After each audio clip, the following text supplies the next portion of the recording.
ओडिशार आतिथ्य मुग्ध प्रवासी विमान बंदर रे स्वागत ठारू आरंभ करी डाइनिंग टेबल सबुठी आत्मीयतार बास्ना। प्रवासी भारतीय सम्मेलन प्रथम दिन खांटी ओडिया खाद्यर मजा नहीं अतिथि। साधा एवं आमिष रुचिकर ओडिया खाद्यर डिश। साधा अन्न सांगकु अदा हिंगु खिचुड़ी, ओडिया घरर डाली, भजा मुग डाली, जह्नी आलू राई, गोटा पोटल तरकारी परसा जाइथिला।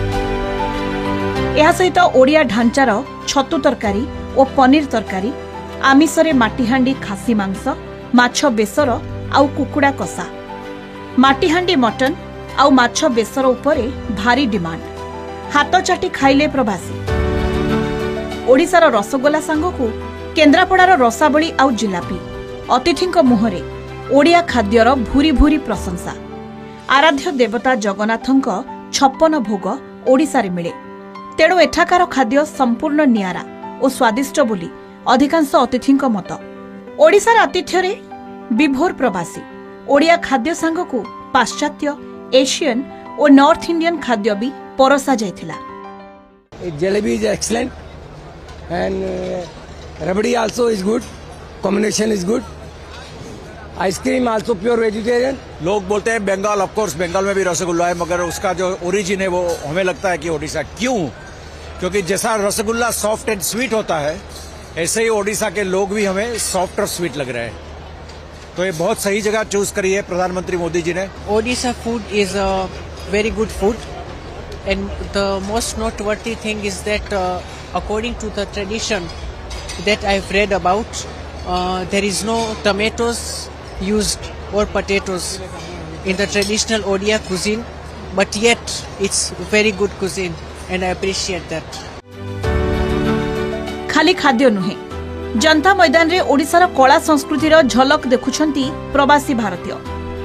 प्रवासी भारतीय सम्मेलन रे ओडिशा गैलेरी रे अतिथिंक भिड़। श्री जगन्नाथ संस्कृति ठारू आरंभ करी माणबसा गुरुवार पर्यंत ओडिशार ऐतिह्य संपन्न नौवाणिज्य परंपरा सबकिछि प्रवासी भारतीयंक पई स्मृति होई रहिबो। अतिथि भूली पारिबेनी ओडिशार आदर गौरव। सबुदिन मने रहिबो एयरपोर्ट रे स्वागत। संबलपुरी नृत्य गीतर ताले ताले प्रवासींकु स्वागत करा जायथिला।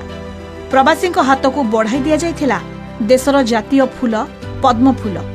स्वागत देखी विभोर होइथिले प्रवासी।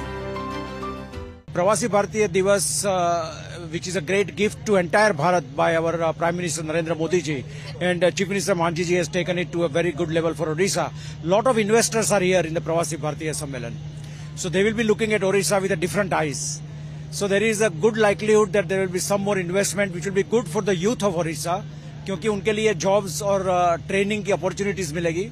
No comments, no words to explain all these things. The food, the organization, the welcoming, the venue, everything is so well. We hope this event is going to be very organized. All the NRIs who lives out of India. प्रवासी भारतीय ओडिशारू जेभली अभुला स्मृति आउ भल अनुभूति नै फेरिबे सेथिपई भरपूर प्रयास करा जायछि। ओडिशार विभिन्न पर्यटन स्थली बुलाई देखाइबाको व्यवस्था होइछि। भुवनेश्वरु वीडियोग्राफर राजकुमार और राकेश सह विभूति साहू और प्रीतिकांत नायक रिपोर्ट, कलिंग टीवी।